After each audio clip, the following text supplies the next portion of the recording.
girl. Hey, welcome back to the Your Pretty Pennies YouTube channel. How are you? Happy 2022. If you are new here, welcome. If you are a returning subscriber, thank you so much, sis, for sticking around. I truly appreciate you with being part of the YPP tribe and being invested in the long haul. Please take a moment, if you are not, and subscribe to my other YouTube channel, the Jones-Williamson YouTube channel. That is the channel where I will be discussing everything non-finance related, but everything about lifestyle creation and leveling up in all areas of your life. You do not want to miss out on that content, as it is very beneficial and kind of go hand in hand with this content. So sis, if you love me here, I know you will love me there. Definitely make sure you go subscribe and also leave me a comment on one of the videos and let me know you came over from the channel. All right, girl, without further ado, let's talk about what we are leaving behind in 2021. All right, the first thing that we're leaving behind, the first poor financial habit that we are leaving behind in 2021 is the fact that we're not budgeting or planning prior to spending each and every month.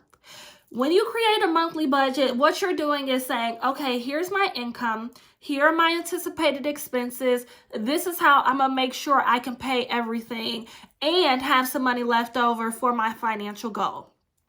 Honestly, if you don't do this, you are running the risk of allowing somebody's marketing campaign, somebody's Instagram ad, somebody's email campaign to run your money versus you run your money, right? I feel so empowered each and every time I sit down at the beginning of the month and say, okay, this is my income, my anticipated income. This is what I'm doing. I got these bills to pay.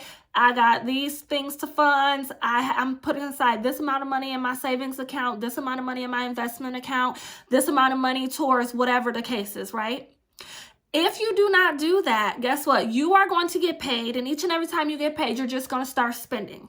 And then you're going to start spending, and you're going to forget, because our brains are not here to be memory storage banks. They're like data processors. They're like they like to process things in the moment. They are not there for long-term storage. So all those things you signed up for, where you buy now, pay later, all those bills that you have, or that only come once a quarter or once a year or twice a year, or how about something that you just signed up for recently, a bill that you just signed up for recently and you don't even remember the due date, whatever the case is, you're just spending, sis.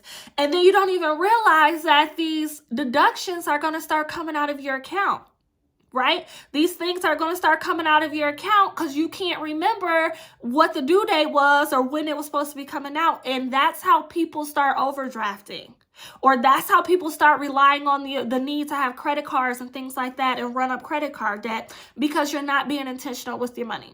Right? And it don't matter how much you make, because these are real issues for all of us, no matter what income level we are. So that's why you got to be super intentional. Stay in the driver's seat, right? Stay in the driver's seat. Have that self-responsibility, that self-discipline, that self-control to sit down, look at your finances each and every month and say, okay, this is how much money I got coming in. This is how much I plan to spend in each category of my life. And this is what I'm going to do with left over. It better be going towards a financial goal. We'll get into those soon. And yeah, that's the first thing. The second poor financial habit that we are getting rid of in 2022 is not tracking your expenses. Sis, one of the major keys in life is to know yourself, is to be self-aware, is to be extremely clear on what it is that makes you tick, what it is that makes you spend, what it is that makes you emotional, what it is that makes you happy, what it is that makes you sad. But in the case of finances, you got to understand on whether or not you are an emotional spender. And if you are an emotional spender, what area do you typically spend in? For some of us, that might be food. For some of us, that might be body care. For some of us, that might be clothes and shoes. For some of us, it might be hair care products or going to get our nails done, whatever the case is, right?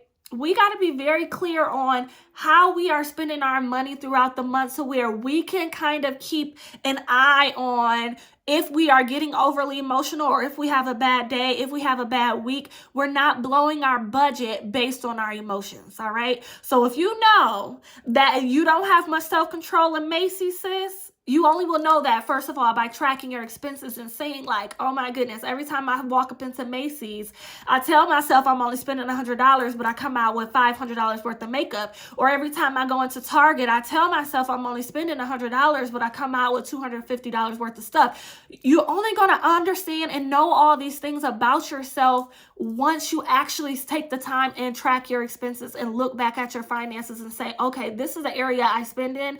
And even though I try to give myself some financial control, it is hard for me to do so. So let me stay away from these areas, or let me kind of be super self-conscious and super mindful when I walk into Target or when I walk into Macy's, right? The third poor spending habit, or the third poor financial habit we are leaving behind, is overspending. Sis, when you create your budget, right, and you say to yourself, okay, I'm only going to spend $500 in groceries. So for me, I have a family of 5. I'm married. We have 3 children. We spend $500 in groceries a month. If I go and start spending $600-700 a month on groceries, something is going to get unfunded that month, meaning my financial goal is going to take a hit. Right? And the goal of this channel is to keep progressing forward towards your financial goals, keep leveling up, right? And so if I'm constantly self-sabotaging by overspending in areas that I don't even desire to overspend in, it's just something that I'm doing emotionally, or just because I'm being careless or not mindful, right? I am causing my own self to lack in a certain area that I really want to be great in, which is, you know, having more savings, or building out my IRA retirement account, or having a vacation fund, whatever it is, right? So even each and every time we overspend, something else is getting demolished, something else is getting depleted, and we don't want that, right? That ain't the goal, right?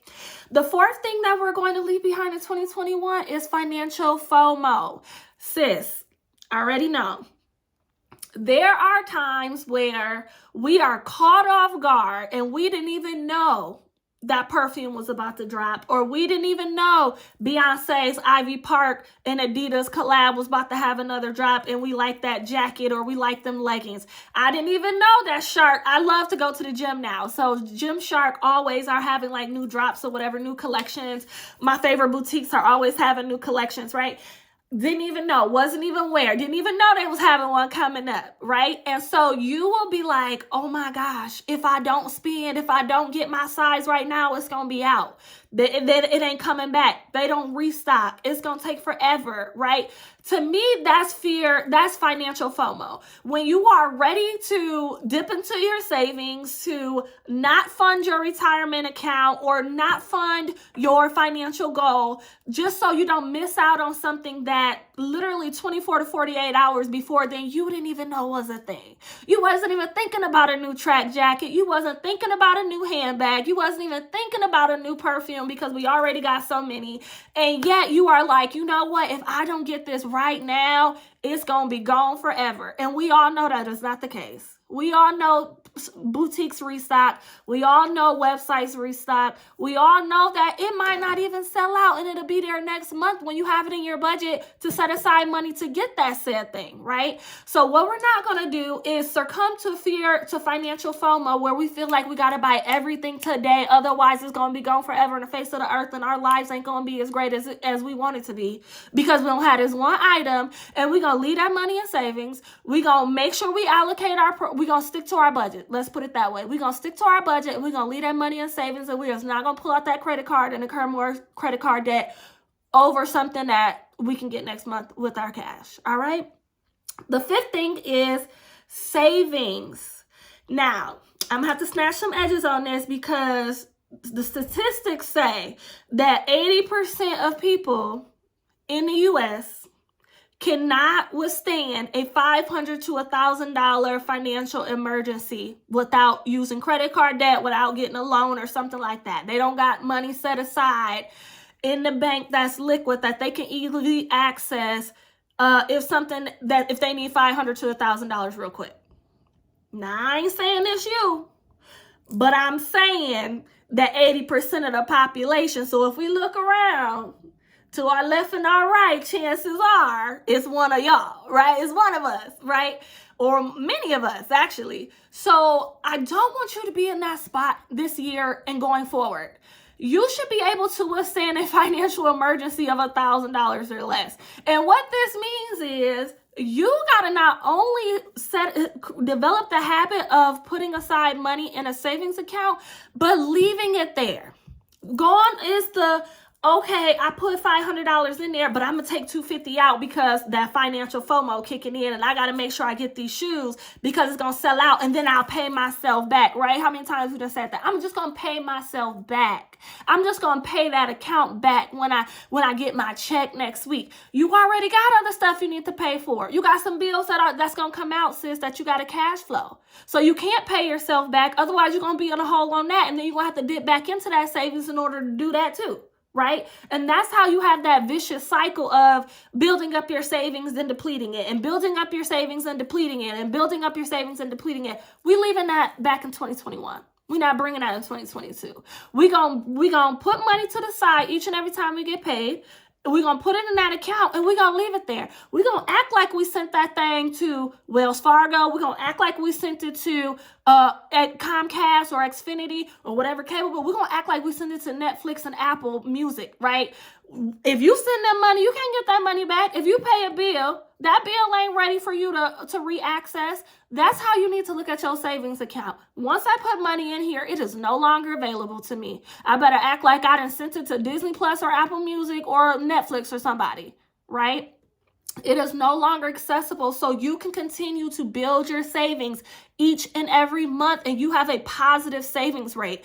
On this channel, I'm going to be going over savings rates and how to calculate that and why it's so important for your net worth and things like that in later videos. But just know, we're getting out of the habit of building up and depleting our savings account. That is something that we're supposed to be setting and forgetting. All right. So thank you so much for watching this video. Let me know in the comments if you are leaving these poor financial habits in 2021, just like I am and my clients are. And make sure you subscribe to the other YouTube channel, the Tara Jones-Williamson YouTube channel. And I will see you in my next video. Bye-bye.